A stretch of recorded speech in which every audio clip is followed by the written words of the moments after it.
I got this flyer in the mail that said wicked cheap health insurance for pregnant chicks. I'm like, boom, good marketing, that's me. So I mailed in my $15 check for full coverage. I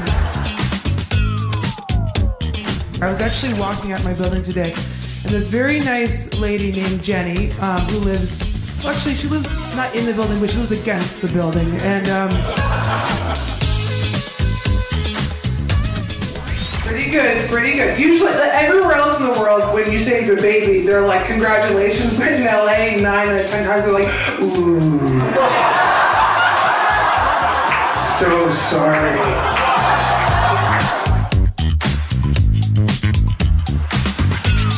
Welcome to another series called Laughter Medicine with your host, Dr. Moshe Lewis, and I am ecstatic and delighted to be talking to CamilleSolari. Her career, it is very phenomenal. I have watched you sort of really expand your horizons into movies, film, directing, TV shows, and now you have a series out. And I know it's not new because Charlie is now 7 years old. Welcome, welcome. Thank you. It's so amazing to have you. And there are so many things that struck me. And one of those is Boston. So I thought we might kind of go back to the beginning and talk about sort of how you got your start. Very traditional family. I trained in Boston for whatever. I was going to ask, you did, right? Exactly. You may have caught it on the number. Yeah. So I lived there for quite a few years and still have family there. What was it like growing up, and then sort of this comedy side of you? How did it emerge? Right. Your training was in Boston. Was it in Cambridge, your training?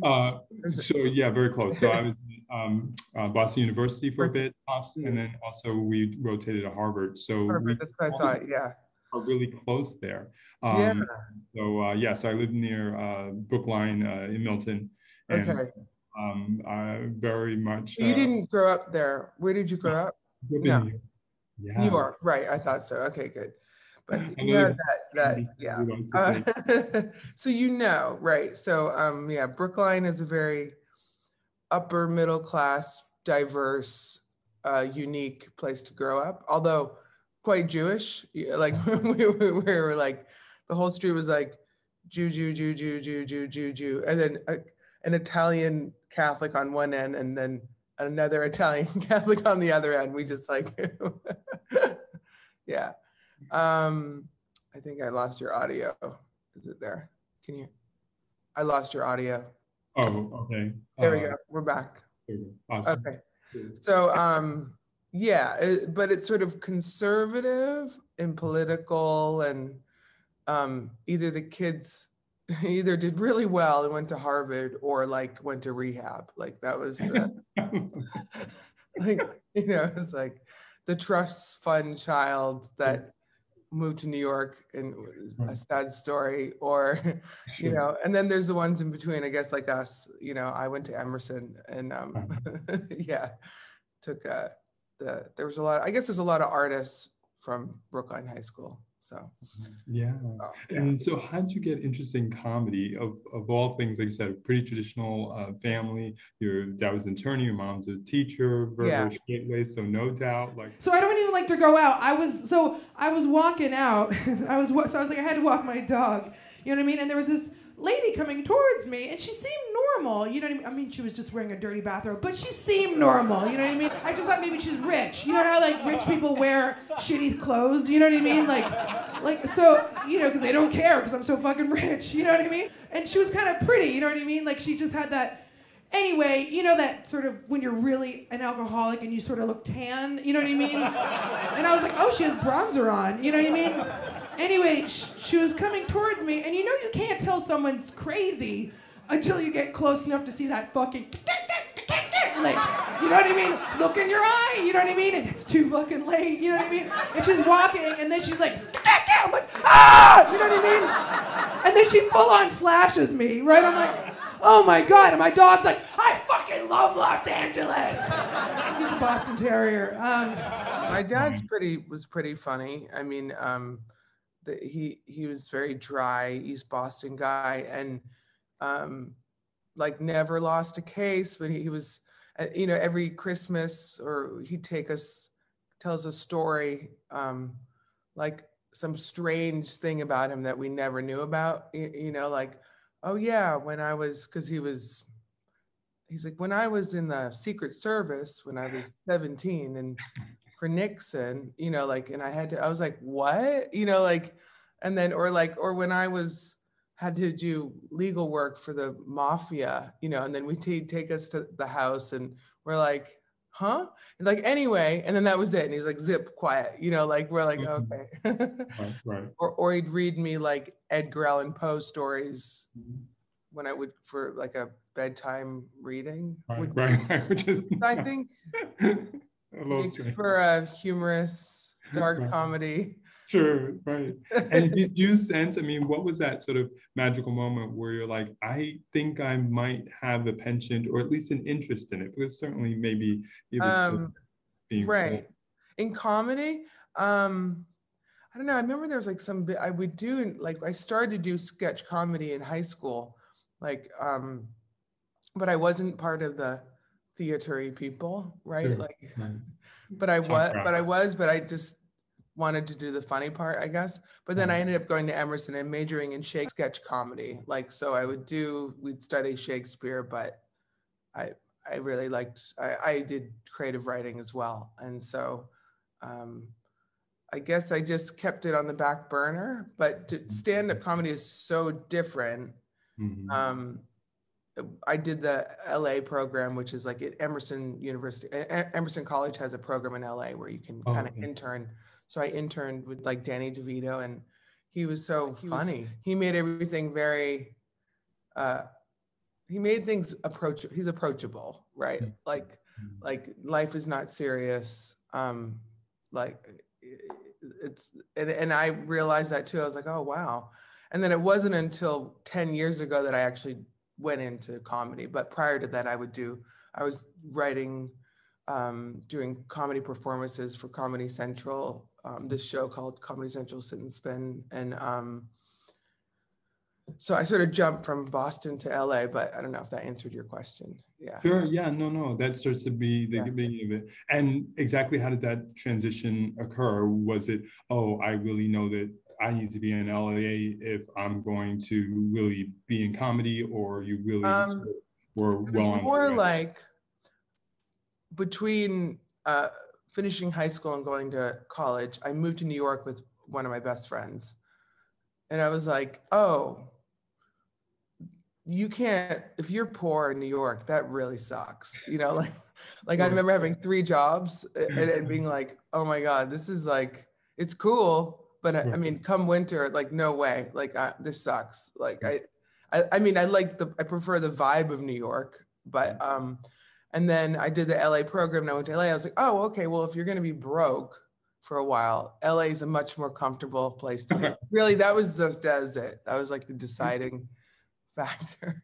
I know. Well, I appreciate the honesty, because for so many people, I mean, you hear that about New York and LA, that people come with $1 and a dream, and really trying to make it happen is something that can be so inspiring.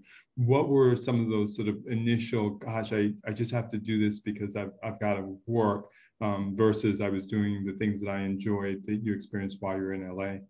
You're saying what were the jobs, or what was it? What were some of those initial things? Because sometimes people are like, well, I went and I did some of the clubs and things of that nature, or you were mentioning you were writing, which is coming in at a very different level, being a writer.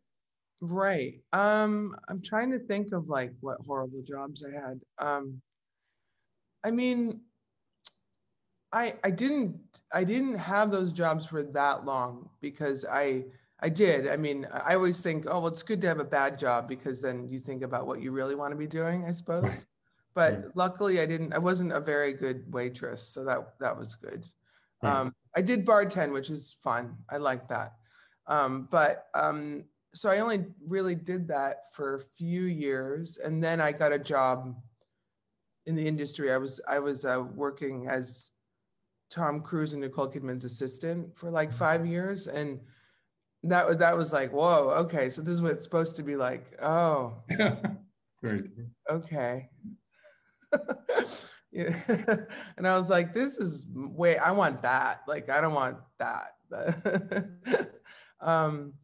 but yeah, so I was lucky and got some industry jobs, I guess. And then after that, I think I went into doing my own movies. So I wrote movies and they started to get made. And I did a movie it was a dark comedy called True True Lie the Weinsteins just released it. I always laugh when I say the Weinsteins. Anyway, those guys. No, so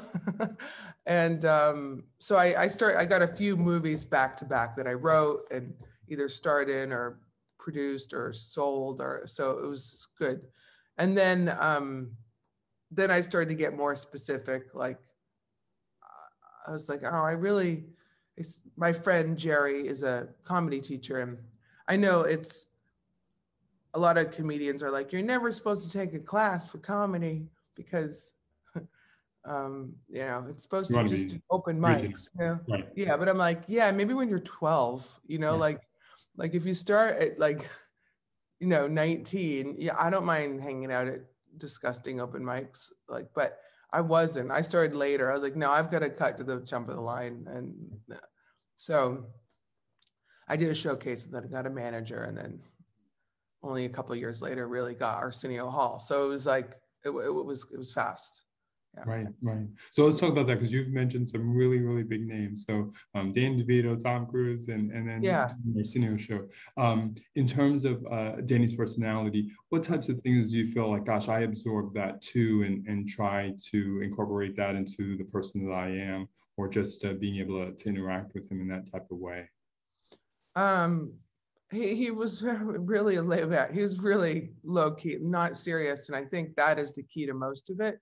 Like when a serious situation arises, he's like, what are you going to do? Like same with my dad at the same, I mean, they're both Italian, like they're like, well, like a bomb gets dropped, right? And you're like, it is what it is. Yeah. And then I'm like, oh, you don't have to be, but I don't think I was really serious either, but I was scared just because I was really young and I didn't know if I didn't want to get in trouble, but, but I mean, I think definitely if some big things are going on, because sometimes that's a lot of pressure. I mean, he was producing big movies then, and as he is now, I guess, or more acting, I guess. But there is a lot of pressure. Like and he just always seemed very like, whatever. I mean, if it works out, whatever, right? Like, which is sometimes you forget that is the unseriousness is the best way to be, right?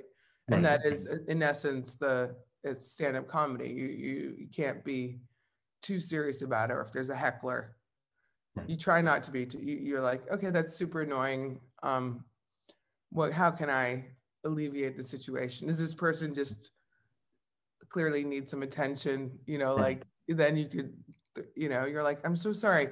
You must have you get no attention in life. That is so sad.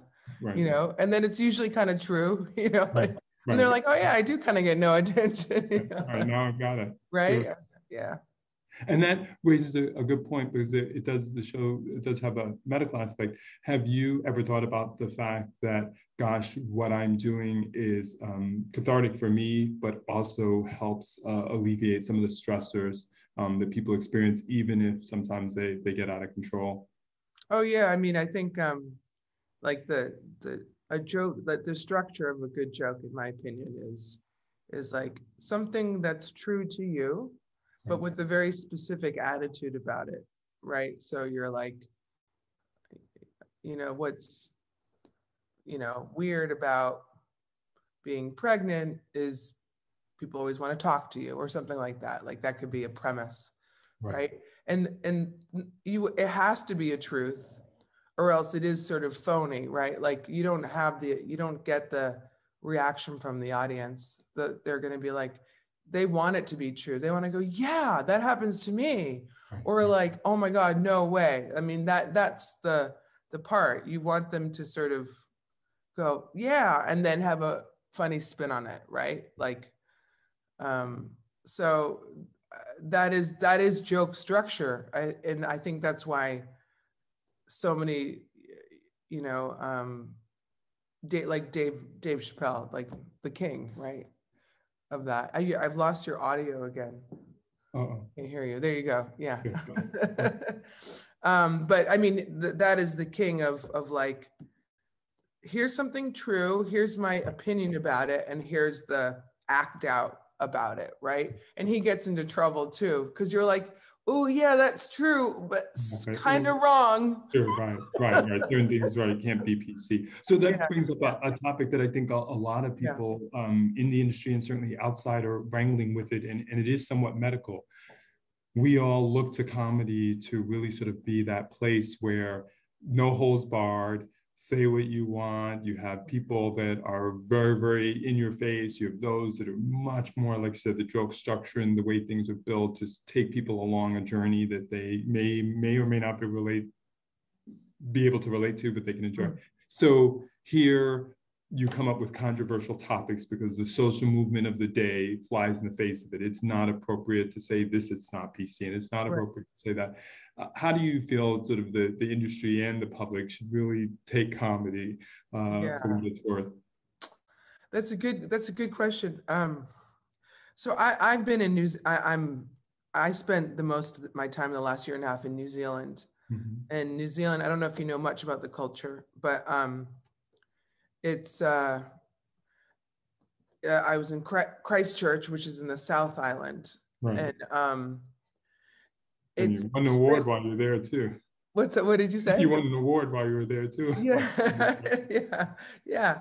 So and I did a TV series while I was there about Kiwis coming home. So I had to learn the comedic tone was different. People are a little bit more, and this is so generalizing, but like, it's in LA, you can say a joke about race that's not, like, hey, there's a black guy in the audience. Hey, dude, you're black. Can I ask you a question about blah, blah, blah? Right. Like that is, you can say that, you can say what is in front of you. It is okay, right? But in New Zealand, it scares them to say that. Like it's, and like I remember there was a black guy, and I was like, he was from Africa, like straight from Africa, right? And I was like, dude, like weird, right? Here, he's like, oh, you have no idea. You know what I mean? Because there's so not what's the word I'm looking for? Not so unsaid, right? Sure. So unsaid, but then weirdly, strangely PC. So the white people are frightened. Sure, right. Frightened of offending. Right. And then the people of color are like, what is your fucking problem? You know what I mean? Like so there's such a weird, so I try when I do comedy to surround myself by like a gay comic and like a black comic, just so I'm like, you guys have to protect me from the PC brigades, like it's a weird, it's a weird thing. So it's a little bit, there's that, but I don't know, I lost my train of thought on that one, but anyway, I forgot what your question was. Well, just getting at sort of what you think is a really helpful stance for the comic as well as the audience when it comes to comedy, because like you said, it can be really difficult to sort of navigate what can be said and what can't, when overall people do want your opinion and they want it to be honest and funny at the same time. Right. Well, I think what's important is that it's true and funny. Sometimes like people think, like in New Zealand, I found this too, that there's a certain group of people that thought comedy was just therapy. Like they go on stage and then I'm like, is this poetry or something? Like what's going on? Like, where's the joke? Like, and I'm like, no. Comedy, you have to be truthful. You can be truthful about what you think and what you see, but it has to be funny. Like that's the, like don't forget that part. Requirement. Yeah, this isn't. It's therapeutic, but if you're only doing the therapy part, like, don't forget the humor. Do a podcast, or like, But I mean, and the therapy part for the comic is the laughter, right? And the laughter is the therapy for the audience, right? So honesty, something true, or you know, or just laughter itself is therapeutic, right? Especially, I mean, how many times do you laugh a day? Right. Hopefully, at least 12 to 15. Yeah. Do you? How many times do you laugh a day? I mean, right. That's a I don't good know. Right. Yeah. Like, is it once? Is it twice? Right. And certainly from our perspective, you know, I'm a physician full-time still practicing. And so many times I've worked that in there without trying overly, but like you said, I've got clear messages that I want to communicate about safety, taking care of yourself and health. But we've got, hey, you know, here's what my grandmother would say, you want to try to not get people falling on the floor because then they don't take you seriously medically. But it's helpful because if you sound preachy from our perspective, people really tune out. They don't come to the physician to fall on the floor laughing, but by the same token, they also don't want to always be crying or so bored that they can't wait to get out. So it's true. There's a when we live in both places, New Zealand and LA now, and we actually our place is in a small town, and there's the small town doctor, and we love the small town doctor because he's actually quite funny and amazing doctor, right? And he definitely has an air of I just feel like it is the best persona for a doctor, which is I completely know what I'm talking about. Right, exactly. But you know, listen, you're not gonna die, you know, like you. So, it is, I feel like it's hard for a doctor to have that fine line of comedy, but it's so needed, right? Like your hand's not going to fall off. That's the good news. Right. However, you know. Some things you can do. Yeah, exactly. Like it's because people need it, right? Especially in like medical situations, you know. Right. Whether it's like cancer, you know, or, you know, and I've joked a lot. I've lost both my parents to cancer, and like I do lots of jokes on cancer, and I always say, listen, I'm allowed. If you've lost one or two members, close members of family, you can crack jokes about cancer. And I remember one time I have this joke that if the room has a dark sense of humor, I go one way. Right. If the room has a not dark sense of humor, I go another way, and it's it's just one line, and I say, you know, I dated older guys. You know, I say, oh, I married a younger guy, but I used to date older guys. And the only problem with dating older guys is they always seem to have ear hair, or I say, if it's a dark room, I say cancer. Sure. Right? It's really dark. Or if it's a light room, I say they have ear hair and wives, right? Like, so it depends. But the cancer one, I remember I said the cancer one. I was like, I looked at the room like dark. Okay, cancer, right? And then I went into that, and lots of laughter. And this guy came up to me afterwards and said, "Oh my God, my mom has cancer, and no one will talk to me about it. Like, no one will say this is shitty, you know, or like, or just say it, you know, right? Like, so." He said, I got so much relief out of that. He's like, oh my God, I want to see you again. Like, you're like, sometimes you just say stuff, and we're not really allowed to joke about things like that where I'm from. And, you know, so it was like, I guess that would be like a therapeutic thing for them, right? Because it's subjects that it's difficult to talk about, but turning away. Yeah. Right. And you hinted at something that's very interesting, dark room versus not. How do you kind of get that sense? Do you feel like, okay, maybe a few of my early jokes or the diversity of the crowd is just where I'm based because I've been there before. I sort of know what Long Beach might be like versus, you know, Hollywood. Oh, Long Beach is not that dark. Yeah, they're pretty not dark. They're more, okay, so, sometimes it's an educational factor, right? So sometimes people that are more educated can have the darker jokes. I know that sounds, because they go, oh, you know, they read through 1 layer, 2 layer, 3 layer, 4 layer, right? Not to be like, you know, but it's true. Like, so you like doing, and you're in the city, like you're in more of a city, you're going to get the more educated people.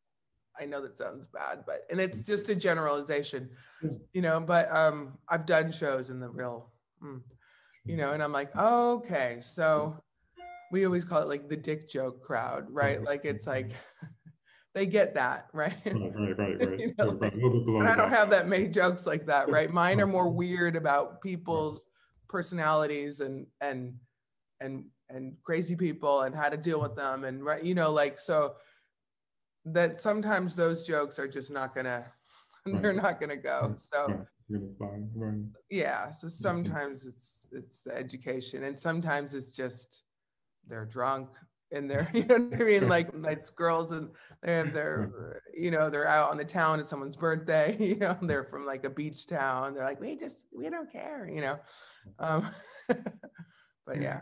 Yeah, no, it's interesting. So you go from working with somebody who's very laid back to a very intense, super upper class, celebrity household. What's that dynamic change like? Did you feel like, okay, I've really got to be much more serious and much more straight-laced because I am responsible for so many things and managing a really complex schedule? Yeah, I mean, mess up.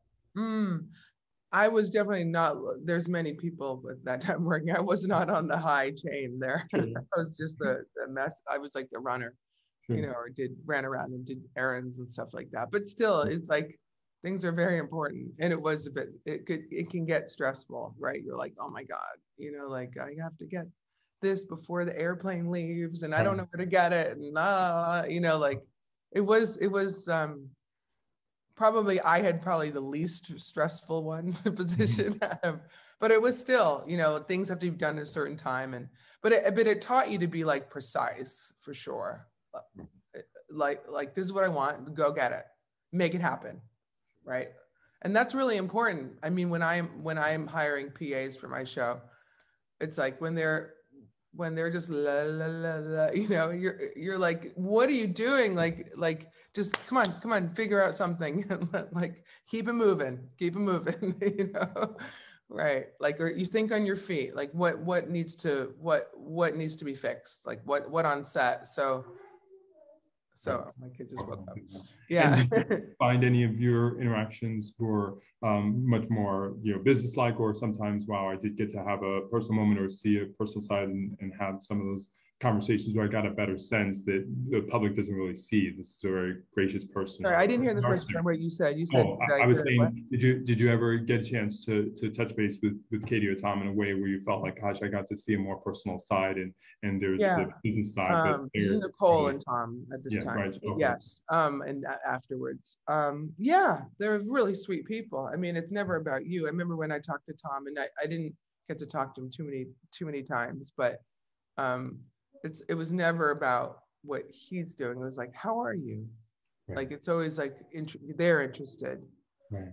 Not, and you're like, oh, I don't know. I was just to buy you a sandwich. I don't know, like,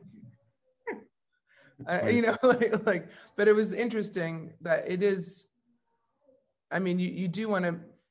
I think that is the way to go, right? Like interested as opposed to interesting all the time. And they were more. Tom was definitely more interested in what. I mean,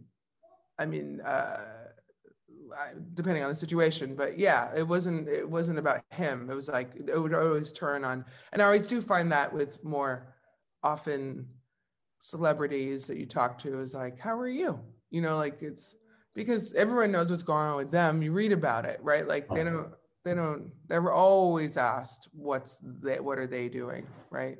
So I think that's important. And I try and do that in crowds, like what is it called? Crowd work, right? Like if the crowd seems to be like, you just have to talk to them. Just, okay, what's up? Why are you here? Who's that person? Are you dating? What? Right. I don't always like to do crowd work, you know what I mean? But if someone looks like they're not engaged or their attention is on something else, I'm like, okay, you're not like really paying attention. You're not listening to my joke. So what's happening? What's going on? Yeah, like, which is topical. Yeah, like. And of course, one of the reasons that people hate being up front many times if they're more they're scared, Yeah.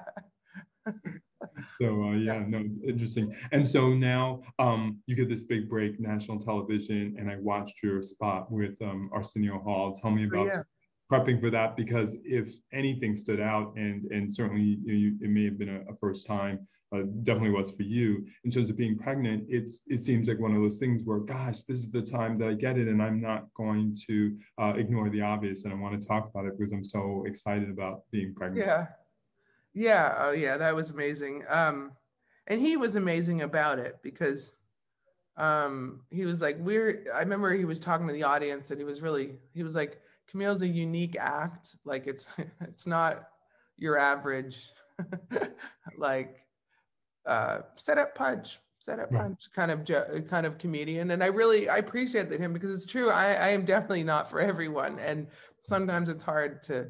Sometimes different crowds are, they're not into it. Like it's and then like I said, then it's a conversation with the crowd. But it was quite great, and it was like the first time, I guess, in history that a comedian was showing pregnant on national television. Then after that, there's been specials where people are pregnant, but I sort of felt like, I was the first. Because oftentimes comedians always say, oh my God, you're gonna get pregnant. That means you're gone, you're done, you're out. Right? Like, and I'm like, nah, I don't think so. Right, I'm different. Yeah, I was like, I'll just include everyone. Right.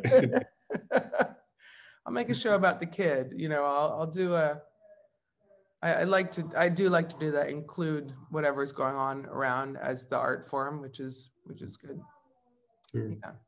And no pun intended, but there's Charlie in the picture. We can see it. He's now exactly.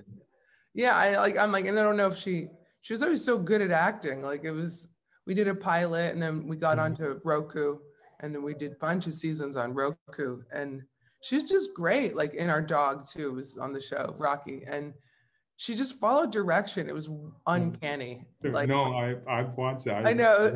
And I see the same in your second child as well. Yeah. She doesn't always want to take direction. That was second one, but I think she'll be more of like she might go into science. My husband's a mathematician. Yeah, like I'm gonna do it my way. Yeah. But she's great too when she wants to. Yeah. Right.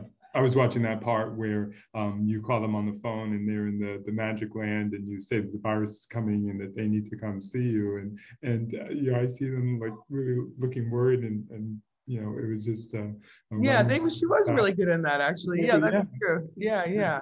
I loved it. Also, unique experiences with celebrities. We're talking a little bit about beforehand that we really started this whole podcast doing a lot of musical celebrities. Mm-hmm. How did you get the opportunity to spend time embedded with James Brown? A pretty unique experience. James Brown. Yeah, I had a friend that was friends with his wife. We all met.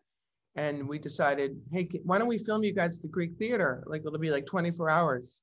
So they're like, okay. And I met James Brown, and I think before I met him, I talked to him on the phone. That's what it was. And he said, what are your credentials to do this? And I was like, basically like, well, I went to film school. Like, No. And he was like, and he like paused. He was like, that's good. Okay. Yeah, he was like, okay, yeah, that checks out. Like I was like, oh wow. Okay. Check passed. That's always helpful. Yeah, but it was kind of cool. It was like, oh yeah, well, you went to film. Clearly you should do it then. You went to film school. Like, I didn't go to school, like right. He loved people that had a lot of education, because he didn't get that, right? Like, so I was like, cool. So I was really frightened though too. Like he's an icon, and so right. So that's how it started. So we interviewed all the bands, and we interviewed James, or Mr. Brown, he liked to be called, and you couldn't wear jeans. You had to wear either like a pantsuit, or a dress, and that's what started. So we had a big interview with him at the Greek. Right. And then I was like, can we just keep on going with this? Right. And so we did. So then we would go to his house in Atlanta, in Georgia, and South Carolina. And we just kept on doing it and bringing in more celebrities. And who wanted to talk about, like Richie Sambora, and it's like, oh, we always listen to James Brown before we do our shows, and it was sort of, it just kept on going. We just kept on going with it and bringing in more celebrities and bringing in more. And then I guess a year later, he died, right? It was like, oh, wow. So we, and then it just took a long time to release because of legal, like, of course, right. Like it was like, oh, okay. He did sign off on the paperwork, but it was like in a James Brown way. I remember he wrote like handwritten a contract, It was like, I, James Brown, will allow you to do this. However, like, I was like, okay. And we'd show it to a lawyer, and they'd be like, okay, yeah, I guess, it says James Brown. Okay, I guess that's fine. It is a contract. It's a little bit different. What was it like sort of being in that kind of setting? Because you obviously, that's why I wanted to march up to that, been around very, very high-powered celebrities. From all different walks of life by that point. Yeah, it was tricky because there's a lot going on with their family and stuff. So at the time there was like his wife and Tommy Ray Brown, they were having some difficulties. So it was a bit tricky, right? Because it's like, what do you want to portray? Right. We just would film what we could, but that made it hard, like, and he was always like, he's gets a bit paranoid of a guy, right? Like, as you can imagine, so many people trying to take things from him, and it's hard. So, so you had to really build a trust, but once you had his attention, he's there. And he'd just come out and say these very, like, these sound bites. You're like, it's amazing, like, but you could tell he was winding down, right? Like, he was doing still 180 shows a year, but it was I don't know, something about it. You could see like, I don't know how much time this guy has left. It was like, he was losing like present time consciousness a bit. Right. Sure. Yeah. No, it came across. I'd been to some of those. You could find it was harder to remember some of the words and cues and things of that nature. It just give, and it just starts to drain a bit. He's 73, but like a heart, like, there's a lot of drugs in that life, right? So it was. I can't believe he continued. He was a machine. Like, it doesn't matter what that guy did. It was like, he'd show up on time, he'd do his set, right? Like, every time, no matter what he had done the night before or the morning of or whatever, he'd be like, on time, go. If anyone's late, you're fired for today. Like, he would still be, he had like the ultimate professionalism. So that was pretty amazing. You're like, of course he's that famous. Of course he's that, because he's such the hardest man he worked, hardest, what is it? We're in show business, right? Sorry. Tell us about some of your current projects. I know you're doing a few, and we talked a bit about Charlie, and that's been delightful. And I love that idea that every season would correspond to a year. Yeah, it's tricky when you're like, have another baby. You're like, we got to shoot so many more episodes, right? Yeah, it's great. We just we're shooting this week. Actually, we're wrapping Charlie as a pop star. So we've been shooting a music video of her singing a really great song about bullying, and yeah, we're still. I don't know how long. That was her. Don't you pop my bubble. Yeah. Okay. We gave two many secrets away. Yeah. Okay. Yeah. No, so we're just wrapping that up, and then we actually go back to New Zealand again. So yeah, we're on Amazon, and these episodes are still coming out, right? But they're getting more and more sort of sophisticated, like And we have to fly our dog to New Zealand. That'll be interesting. Yeah.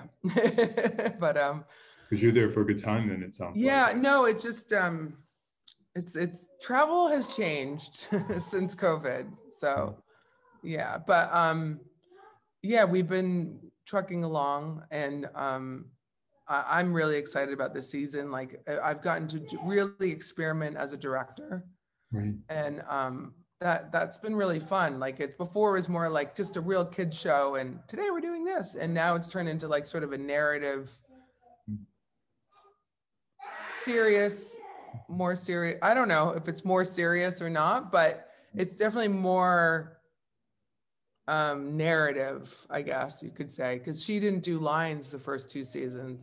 Right. Yeah. So you kind of maybe sort of more went with, here's what we encountered today or what happened. Or Yeah. They're always about what's going on in life. Like, she lost a tooth, so it's like the Tooth Fairy episode. But it's more, when we shot in New Zealand, it was more very nature. It's so beautiful there. Like, I saw you with the sheep. Yeah, exactly. Like, it's so much. We've shot all over the world. We shot in China. We've shot there, but so it's changed. The dynamic changed. But this is a real LA episode, so that'll be fun. Right. Yes. Classic LA. And what sort of inspired that? I mean, obviously, you've done a lot of these different facets, like you said, written and produced and been a comedian and things like that nature. But what got you to sort of say, gosh, you know, I really want to turn the attention of my child at such a young age and really sort of make this into its own series on its own? Well, I guess when I did the pilot, I just came up with the idea, and I think I mentioned it to her agent at the time, and she's like, that sounds cool. And it was going to be like the adventures of Charlie and Rocky, because they were so cute together. Right. And then I was like, oh, let's just shoot a pilot, right? And then it just kept on going, really. And she was into it, basically. It was like, I was like, oh, she's so easy to direct. Like, she just wants to do it. So that makes a big difference. And then I was told later on by different directors and producers, like, I cannot believe your child is like so young and does all these lines. And how do you do it? And I'm like, I don't know exactly. Hold on. My kids are yelling at each other right now. Sure, yeah. No problem. Hold on. Sure.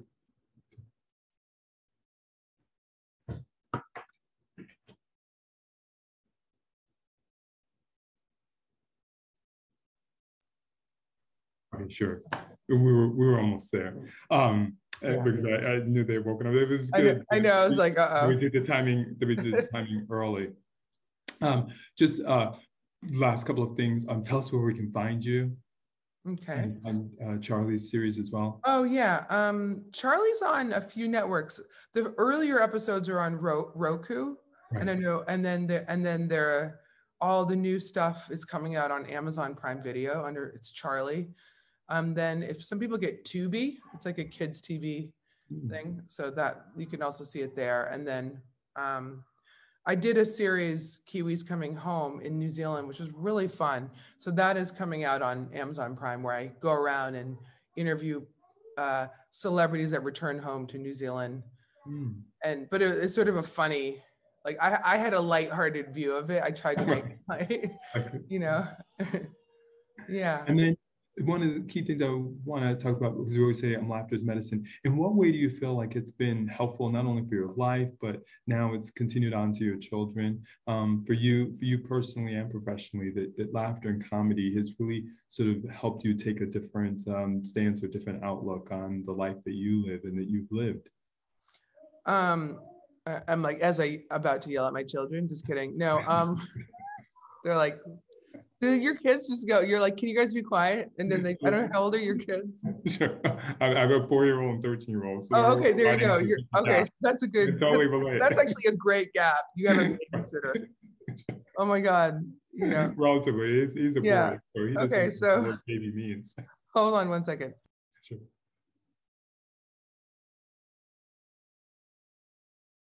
Okay. Sorry, ask me that question again. Oh, sure, no problem. So, I was going to ask the way that laughter has sort of either been medicine for you, or you've seen that it really has changed your perspective, especially now that your kids are also acting.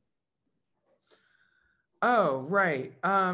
Yeah, you can't let things get too serious at all, right? And then when you do, you're like, oh, it's so serious. Then I'm like, oh, I'm like, oh, I gotta change this. And then my kids are like, oh, that's funny, mama. Like suddenly in the car, you're like, oh, I'm getting so annoyed with you guys. And then I'm like, oh, wait, I've got to, it's not going to work, right? Like clearly just being angry and annoyed, it doesn't go that far if they keep on doing it. So you're like, oh, how am I going to turn this around? So absolutely 100% with children, if you can find a way to put some humor into the discipline, that is way better. That will go way better in the long run. Right. Absolutely. Sure. Well, it's definitely been a delight, and we've learned so much, and I hope we can still, keep in touch as things continue forward. But I just thought that your background, in part because of the similarity of being able to relate to Boston, but then also New York and certainly Los Angeles, where I am working, it really sort of pulled me into wanting to know more about your personality. And then I found that it was so down to earth, but so dynamic that it was very much a difference from what I might have expected. So definitely it's been delightful. And we were set to go to New Zealand right before COVID. So it's a culture that I find quite fascinating. And wait, you also were going to go to New Zealand? Yeah. Mm-hmm. Oh, really? Yeah. No, I was because we've been for a holiday or for work. Oh, well, a little bit of both. I mean, usually when it's work, it's a couple of years, so it's a pretty big commitment. Oh, so wow. We're gonna go and check it out and make sure that we could just sort of figure out the whole logistical. Oh my gosh, no way. Oh my gosh, yeah. I mean, we can talk more about that at another time for you. Exactly. Yeah. Oh, yeah. So thanks so much for joining us. This is Dr. Moshe Lewis with Ms. Solari, and it has been a delight on Laughter Medicine to have you here. I think that you help make people really think about comedy in a different way, and bringing your family into it at such a young age and seeing how much fun they have with it kind of allows us to see another side of you too, in terms of your ability to direct and get a series going. That's something that so many people might aspire to, and you're doing it for such a long time now that I've enjoyed watching the evolution. So thanks so much for joining us.